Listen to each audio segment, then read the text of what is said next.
Before I say anything further, let me just communicate on behalf of House Democrats how heartbroken we are by the tragic events in Maine, the killing and slaughter, once again, of innocent Americans, families broken, individuals injured, fighting for their lives, and we stand with the people of Maine, and will do so in every way possible moving forward.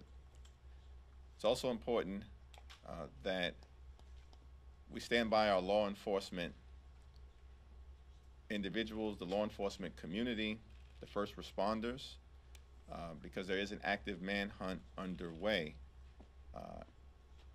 And hopefully the murderer or the suspect will be apprehended sooner rather than later. And thereafter, we can enter into a conversation about how we try to confront the gun violence epidemic that continues to devastate community after community after community here in the United States of America. We clearly have a gun violence epidemic here in the United States of America that needs to be addressed with the fierce urgency of now. In terms of what that looks like from a congressional standpoint, working with our colleagues in the Senate, with great leadership from President Biden, that remains to be seen in the next few weeks.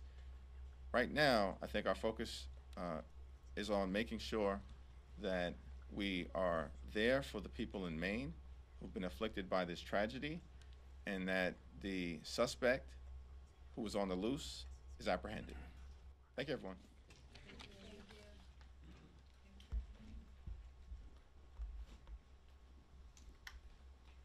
One of the biggest things we can do about gun violence is keep violent people in jail and not let them out early. Don't do the cashless bail, no early paroles. If you're a violent criminal, you should stay behind bars. Now, I don't know the background in this situation yet.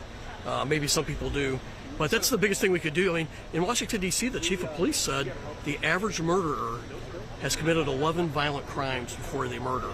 And so that's to me, that's the biggest thing we could do. We talk about gun enforcement, we should be talking about violent gun criminal enforcement. There's something that fell through the cracks, right? Because the existing laws at state and federal level should have caught something like this. So we have to make sure the laws that we have on the books are actually being enforced. I mean, how is somebody who is in a mental institution still allowed to have a gun, or where did he get access to that gun? We also know that he was an instructor of firearms in the Army Reserve. That is a real concern, that somebody who is put in a mental institution still came out and had access to a gun. So we need to know the facts here, but it seems to me right off the bat that this is something that should not have fallen through the cracks, and that the current laws, if enforced, would have caught.